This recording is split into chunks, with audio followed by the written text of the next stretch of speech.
اللہ اللہ اللہ اللہ اللہ اللہ۔ تربیتی کیمپ کا یہ دوسرا سیشن ہے۔ الحمدللہ پچھلے ہفتہ ہم لوگوں نے غسل کیسے کرنا ہے یہ طریقہ ہم نے سیکھا تھا۔ اس کا اجمالاً آج میں تجزیہ کر دیتا ہوں کہ غسل کی دو قسمیں ہوتی ہیں، ایک غسل جنابت اور ایک غسل نظافت ہے۔ غسل اب نظافت کریں یا جنابت کے ساتھ کریں، جب بھی ہم غسل کی ابتدا کریں تو اپنے دونوں ہاتھ پہلے دھوئیں، اور غسل کی ابتدا کرنے سے پہلے جو سب سے پہلا کام ہوتا ہے، ہم وضو ایسے کریں جیسے نماز کے لیے وضو کرتے ہیں۔ جب وضو کر لیتے ہیں تو اس کے بعد داہنی طرف سے پانی بہاتے ہیں، پھر بائیں طرف پانی بہاتے ہیں۔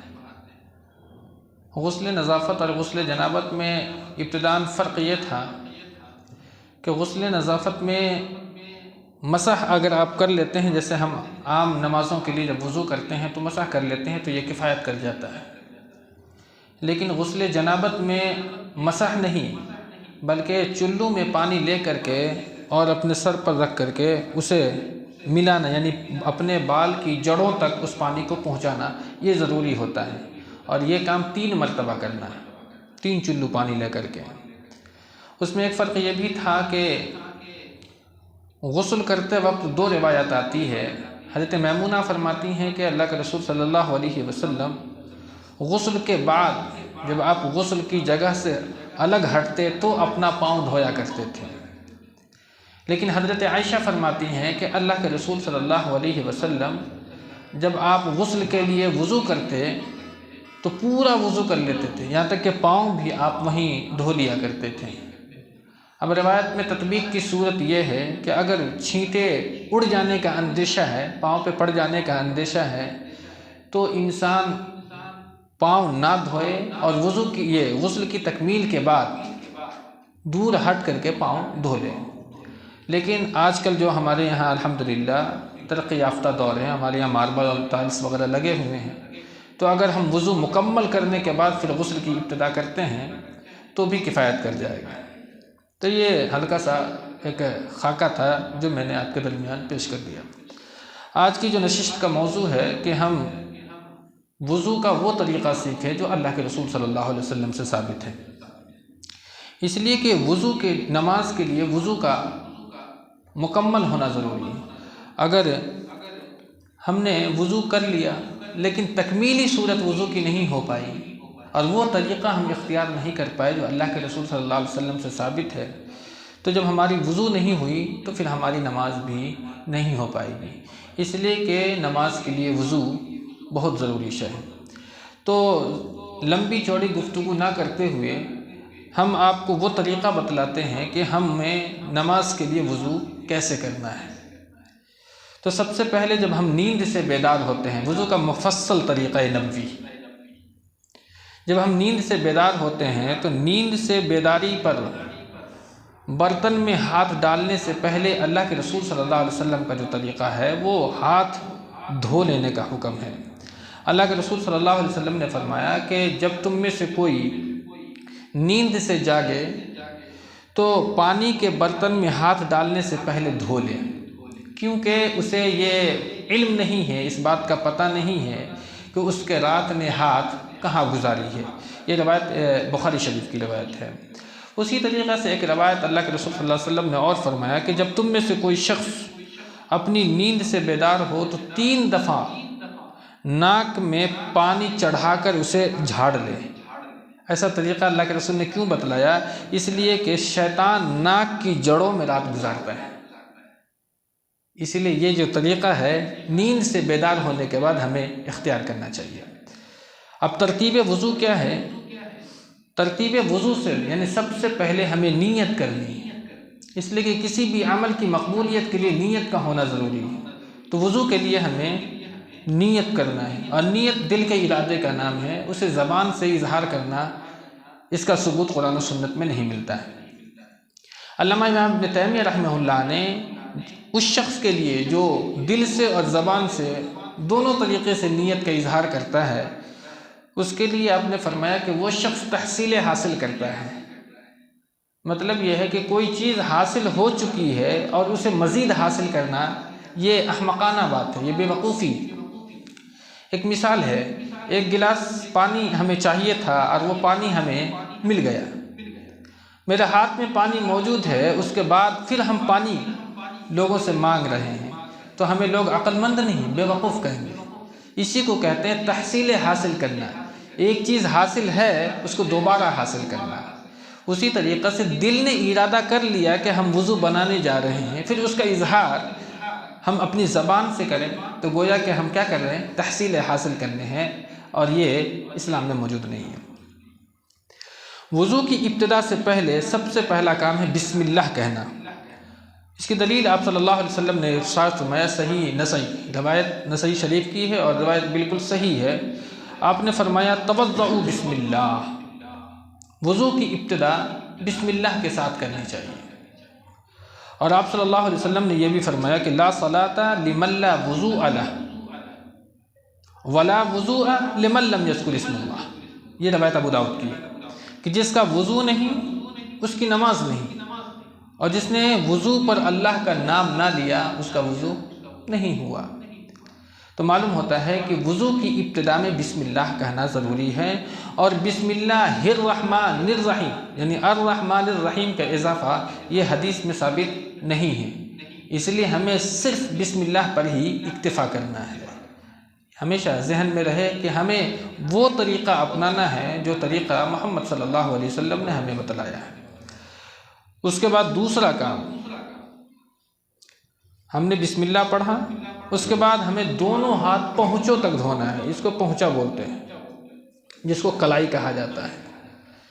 اس کی دلیل ہے کہ حضرت عثمان رضی اللہ تعالیٰ عنہ اللہ کے رسول صلی اللہ علیہ وسلم کے وضو کا مسنون طریقہ بیان کرتے ہوئے فرمایا، روایت امام بخاری نے نقل فرمائی ہے کہ حضرت عثمان فرماتے ہیں کہ اللہ کے رسول صلی اللہ علیہ وسلم نے 3 دفعہ اپنے ہاتھوں پر پانی ڈالا اور ان کو دھویا۔ تو سب سے پہلے دونوں ہاتھ پہنچوں تک 3 مرتبہ دھونا ہے۔ ہاتھ دھوتے وقت انگلیوں کا خلال بھی کرنا چاہیے۔ اللہ کے رسول صلی اللہ علیہ وسلم نے فرمایا کہ وضو پورا کرو اور اپنی انگلیوں کے درمیان خلال کرو۔ ہم نے یہ ہاتھ دھو لیا اور اس کو یوں یہ ہم نے خلال کر لیا، یہ طریقہ ہے اللہ کے رسول صلی اللہ علیہ وسلم کا۔ اس کے بعد کلی کرنا اور ناک میں پانی ڈالنا۔ دائیں ہاتھ سے ایک ہی چلو سے کلی اور ناک میں پانی چڑھائیں، یعنی کہ آدھا منہ میں اور آدھا ناک میں ڈالیں۔ یہ روایت ہے بخاری شریف کی، عبداللہ ابن زید رضی اللہ تعالیٰ عنہ سے نے رسول اللہ صلی اللہ علیہ وسلم کے وضو کا طریقہ بتلانے کے لیے پانی منگوایا، 3 مرتبہ اپنے ہاتھ دھوئے، پھر برتن میں اپنا ہاتھ ڈالا، پھر 3 مرتبہ ایک ہی چلو سے کلی اور ناک میں پانی چڑھایا۔ یہ سب سے افضل طریقہ ہے اور بہتر طریقہ ہے۔ ناک میں پانی چڑھا لینے کے بعد اسے بائیں ہاتھ سے صاف کرنے کا حکم دیا ہے۔ حضرت علی فرماتے ہیں کہ اللہ کے رسول صلی اللہ علیہ وسلم نے پانی اپنے ناک میں چڑھایا اور بائیں ہاتھ سے ناک کو صاف کیا، اور یہ عمل اللہ کے رسول صلی اللہ علیہ وسلم نے 3 مرتبہ کیا۔ اور حضرت علی فرماتے ہیں کہ یہ طریقہ اللہ کے نبی نے ہمیں بتایا ہے۔ یہ روایت نسائی شریف کی روایت ہے۔ اس کے بعد منہ کا دھونا۔ منہ یہاں پیشانی سے لے کر کے یہاں تک اور یہاں سے لے کر کے یہاں تک، یہ پورا چہرہ کہلاتا ہے۔ کان یہ منہ سے باہر کی شے ہے، اس لیے ہم مسح میں کان کا استعمال کرتے ہیں۔ جب ہم سر کا مسح کرتے ہیں تو ہم سر کے مسح کے ساتھ کان کا بھی مسح کرتے ہیں، اس لیے کہ کان چہرے میں شامل نہیں ہوا کرتا ہے۔ حضرت عبداللہ زید رضی اللہ تعالیٰ عنہ نے نبی صلی اللہ علیہ وسلم کا وضو طریقہ بتلاتے ہوئے یہ عمل بھی کیا کہ آپ صلی اللہ علیہ وسلم نے 3 دفعہ اپنے چہرہ کو دھویا۔ چہرہ میں کان شامل نہیں ہے، اس کی وضاحت ہم نے ابھی آپ کے درمیان کر دی ہے۔ اگر جو شخص وضو بنا رہے ہیں اب وہ داڑھی والے ہیں، داڑھی یوں تو نبی کا طریقہ ہے اور ہمیں اور تمام لوگوں کو داڑھی رکھنا چاہیے. اسلام ایک شعار ہے، ایک پہچان ہے ہماری. اگر آپ دیکھیں حدیث کے اندر میں تو داڑھی رکھنا ایک واجب کے درجے میں آتا ہے. سنت کہہ کر کے لوگ اس کو ترک کا فرما دیتے ہیں، یہ واجب کا درجہ رکھتا ہے. داڑھی رکھنا چاہیے ہمیشہ انسان کو. تو اگر کسی شخص کے پاس داڑھی ہے تو اللہ کے رسول صلی اللہ علیہ وسلم، ابو داؤد کی روایت ہے کہ جب چہرہ دھو لیتے تو آپ پانی لیتے اور ٹھوڑی کے نیچے سے، یہاں سے نیچے سے پانی کو داخل کرتے اور داڑھی کا خلال کرتے. آپ صلی اللہ علیہ وسلم نے فرمایا میرے رب نے مجھے اس امر کا حکم دیا ہے. یہاں پانی ڈالنا ہے اور یہیں سے خلال کرنا ہے، یہ طریقہ ہے نیچے سے. اس کے بعد کہنیوں تک دونوں ہاتھ کا دھونا. مرفق کا لفظ آتا ہے حدیث کے اندر میں، اور مرفق کہنی کو کہتے ہیں. تو داڑھی کے خلال کے بعد کہنیوں تک دونوں ہاتھوں کو دھوئیں. پہلے دایاں ہاتھ پھر بایاں ہاتھ، تین مرتبہ دھوئیں. حضرت عثمان رضی اللہ تعالیٰ عنہ نے فرمایا کہ اللہ کے رسول صلی اللہ علیہ وسلم نے اپنا دایاں ہاتھ کہنی تک 3 مرتبہ دھویا، پھر بایاں ہاتھ کہنی تک 3 مرتبہ دھویا. یہ روایت امام بخاری نے اپنی بخاری میں نقل فرمایا ہے. اس کے بعد سر کا مسح. دونوں بازو دھونے کے بعد دونوں ہاتھوں کو ترک کر کے، تر یعنی بھگو کر کے سر کا مسح کریں. اور سر کا مسح 2 حالتوں میں ہوتا ہے، ننگے سر یا سر پر پگڑی بندھی ہوئی. دونوں طریقہ ہے. میں آپ جو مشہور طریقہ ہے میں مناسب سمجھتا ہوں کہ اسی کو بیان کر دوں. پگڑی کا مسح کرنا ہے اور کس طور پہ کرنا ہے ہمیں اس میں نہیں پڑھنا چاہیے تھا. اگر سر ننگا ہو تو دونوں ہاتھوں کو سر کی پیشانی کے بالوں سے شروع کر کے مسح کرتے ہوئے یہ پیچھے گدی تک لے جائیں. پھر اسی طریقے سے ہاتھ کو واپس جہاں سے آپ نے شروع کیا تھا وہیں لائیں. حضرت عبداللہ ابن زید نبی صلی اللہ علیہ وسلم کا وضو کا طریقہ سکھلاتے ہوئے مسح کا طریقہ عملی طور پر یوں بیان کیا. امام بخاری نے اس روایت کو نقل فرمایا ہے کہ آپ نے اپنے دونوں ہاتھوں سے سر کا مسح کیا، بس ان دونوں ہاتھوں کو آگے سے پیچھے تک گدی تک لے کر گئے. سر کے آگے سے شروع کیا اور گدی تک لے کے گئے، اور پھر جہاں سے آپ نے شروع کیا تھا پھر وہیں سے وہاں تک واپس لے آئے.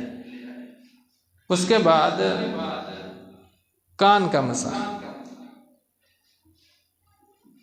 میں مناسب پگڑی والی بات بتا ہی دیتا. اگر سر پر پگڑی ہے تو اس کی بھی مسح کی 2 صورتیں ہوتی ہیں. پگڑی کے اوپر اس طرح مسح کریں جس طرح ننگے سر پر کیا جاتا ہے. حضرت عامر ابن امیہ رضی اللہ عنہ بیان فرماتے ہیں کہ میں نے نبی صلی اللہ علیہ وسلم کو اپنی پگڑی پر اور موزوں پر مسح کرتے ہوئے دیکھا ہے. تو یعنی کہ یوں شروع کیا اپنے پگڑی پر ہوتے ہوئے یہاں گدی تک لائے اور پھر لے کر کے یہاں تک آپ لے آئے، یہ مسح ہو گیا. یہ عامر ابن امیہ فرماتے ہیں، روایت بخاری کی ہے. تو پگڑی پر مسح اس طرح بھی سنت ہے کہ پیشانی کے بالوں پر مسح کرتے ہوئے باقی مسح پگڑی کے اوپر کر لیا جائے. ایک اور دلیل بھی حضرت مغیرہ ابن شعبہ نبی کا عمل بیان کرتے ہیں کہ نبی صلی اللہ علیہ وسلم نے دونوں موزوں پر مسح کیا اور اپنے سر کے اگلے حصے کے پیشانی کے بالوں پر اور اپنی پگڑی پر مسح کیا. یہ ثابت ہے. کانوں کا مسح. سر کے مسح کے بعد کان کے مسح کے لیے شہادت کی دونوں انگلیاں دونوں کانوں کے سوراخوں میں پھیرنا ہے. اب سوراخ کا لفظ نہیں ہے، یہ بھی ایک اشکال پیدا ہوتا ہے کہ سوراخ کا مطلب یہ بیج تو نہیں ہے، یہ سوراخوں جمع ہے. جو بھی ظاہری سوراخ ہے اب ان تمام میں اپنی انگلیوں کو پھیر لیں. یہ دھیان رہے. بعض لوگ یہ سوال کرتے ہیں تو میں اس سوال سے پہلے ہی اس بات کی وضاحت کر دیتا ہوں. حضرت ابن عباس فرماتے ہیں کہ اللہ کے رسول صلی اللہ علیہ وسلم نے شہادت کی دونوں انگلیوں کو کانوں میں داخل کر کے انگوٹھوں کو کانوں کی پشت پر رکھتے ہوئے کانوں کے اندر اور باہر مسح کیا ہے.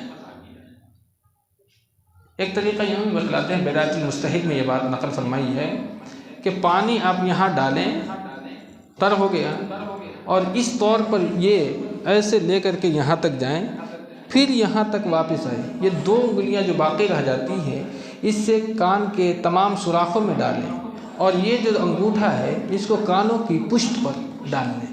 اگر یہ مسح کا طریقہ استعمال کرتے ہیں تو یہ انگلیاں جو ہیں وہ سب کی سب کیا ہو جاتی ہے، استعمال میں آ جاتی ہیں.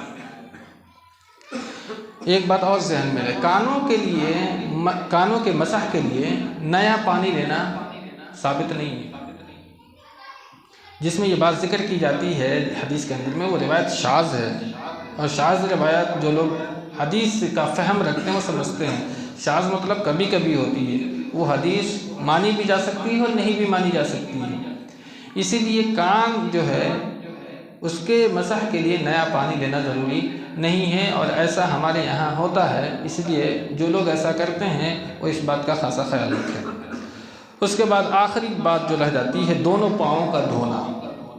مذکورہ بالا اعمال کے بعد 3 مرتبہ بالترتیب دائیں اور بائیں پاؤں کو ٹخنوں تک دھوئیں۔ طریقہ وہی حضرت عثمان رضی اللہ تعالیٰ عنہ، اللہ کے رسول صلی اللہ علیہ وسلم کا مسنون طریقہ بیان فرمایا وضو کا، کہ آپ صلی اللہ علیہ وسلم نے اپنا دایاں پاؤں 3 مرتبہ دھویا اور اس کے بعد بایاں پاؤں 3 مرتبہ دھویا۔ پاؤں میں پاؤں کی انگلیاں بھی شامل ہوتی ہیں۔ ہمارے یہاں بدقسمتی یہ ہے کہ ہم پاؤں دھوتے ہیں لیکن انگلیوں کا خلال نہیں کرتے، یا تو ہمیں معلوم نہیں ہے یا پھر ہم غفلت برتتے ہیں اس سے۔ پاؤں کو دھوتے ہوئے یہ سب سے جو چھوٹی انگلی ہے، خنصر جسے کہا جاتا ہے، اس سے خلال کیا جائے۔ مستور ابن شداد فرماتے ہیں کہ میں رسول اللہ صلی اللہ علیہ وسلم کو دیکھا کہ جب آپ صلی اللہ علیہ وسلم وضو کرتے تو اپنے دائیں ہاتھ کی یہ جو چھنگلی ہے اس سے اپنے بائیں پاؤں یعنی اپنے پاؤں کی انگلیوں کا خلال کرتے تھے۔ ہمیں بھی خلال کرنا چاہیے۔ اس طور پر کیا ہوتا ہے کہ وضو مکمل ہو جاتا ہے۔ اب مسح ہونے کے بعد ہم وضو کی کیا ہوگی تکمیلی صورت کو ہم نے پار کر لیا۔ یہ جو طریقہ میں نے آپ کے درمیان رکھا ہے وہ بالکل وہی طریقہ ہے جو اللہ کے رسول صلی اللہ علیہ وسلم سے صحیح احادیث سے ثابت ہے۔ اس کے بعد آخری بات جو ہے وہ یہ ہے کہ اعضاء کو کتنی مرتبہ دھونا چاہیے۔ اعضاء کو 1 مرتبہ بھی ثابت ہے، 2 مرتبہ بھی ثابت ہے، 3 مرتبہ بھی ثابت ہے۔ 1 مرتبہ کی دلیل میں ہے کہ حضرت ابن عباس فرماتے ہیں کہ اللہ کے رسول صلی اللہ علیہ وسلم نے 1 مرتبہ اپنے اعضاء کو دھویا ہے، یہ بخاری شریف کی روایت ہے۔ 2 مرتبہ کی بھی دلیل ہے، عبداللہ ابن زید فرماتے ہیں کہ نبی صلی اللہ علیہ وسلم نے 2 مرتبہ اپنے اعضاء کو یعنی اعضاء وضو کو دھویا ہے۔ 3 مرتبہ کی بھی دلیل ہے کہ حضرت حمران نے حضرت عثمان رضی اللہ تعالیٰ عنہ کا جب مسنون وضو بیان کیا تو آپ نے فرمایا کہ آپ نے وضو کے لیے پانی منگایا اور اپنے تمام اعضاء کو 3 مرتبہ دھویا۔ ایک آخری بات ہے، وضو مکمل ہو چکا ہے، اب مذکورہ بالا اعمال کے بعد ایک چیز اور رہتی ہے، شرمگاہ پر پانی کے چھینٹے مارنا۔ یہ سنت سے ثابت ہے، جو ہم کرتے نہیں ہیں، یہ سنت سے ثابت ہے۔ اللہ کے رسول سے حضرت حکم فرماتے ہیں، صحیح ابن ماجہ کی روایت ہے کہ اللہ کے رسول صلی اللہ علیہ وسلم کو انہوں نے فرمایا کہ میں نے دیکھا کہ آپ نے وضو کیا اور پھر چلو میں پانی لیا اور اپنی شرمگاہ پر چھینٹے مار دی۔ یہ طریقہ نبی سے ثابت ہے۔ دوسری روایت میں بھی ہے کہ جبریل علیہ السلام نے مجھے وضو کا طریقہ سکھلایا اور مجھے حکم دیا کہ میں اپنے کپڑے کے نیچے چھینٹے ماروں۔ اللہ کے رسول کو حضرت جبریل نے جب وضو کا طریقہ سکھایا تو آپ کو یہ طریقہ بھی سکھایا ہے کہ ہم چلو میں پانی لے کر کے اپنی شرمگاہ کے اوپر مار لیں۔ اس کی حکمت ایک بیان کی جاتی ہے کہ انسان جب پیشاب کر کے آتا ہے، اپنی پاکی حاصل کر کے آتا ہے، ہو سکتا ہے پیشاب کے چھینٹے وغیرہ ادھر ادھر کوئی بھی شے پڑ جا سکتی ہے، تو شک کا ایک پہلو ہوتا ہے۔ اگر ہم چھینٹے مار لیتے ہیں تو شک کا وہ پہلو ہمارے درمیان سے کیا ہو جاتا ہے، ختم ہو جاتا ہے۔ وضو سے فارغ ہونے کے بعد دعا پڑھنی چاہیے۔ وہ دعا ہے اشہد ان لا الہ الا اللہ وان محمدا عبدہ ورسولہ۔ مسلم شریف کی روایت ہے کہ جو شخص وضو بنانے کے بعد اس دعا کو پڑھ لیتا ہے تو اللہ رب العالمین اس کے لیے جنت کے 8 دروازے کو کھول دیتا ہے، اور اللہ فرماتا ہے کہ تم جس دروازے سے چاہو جنت میں داخل ہو سکتے ہو۔ ایک اور چیز اس میں اضافہ کر لیجئے کہ وضو کے بعد جو اللہم اجعلنی من التوابین واجعلنی من المتطہرین، یہ اشہد ان لا الہ کے بعد اضافہ کیا جاتا ہے، یہ حدیث سند ضعیف ہے۔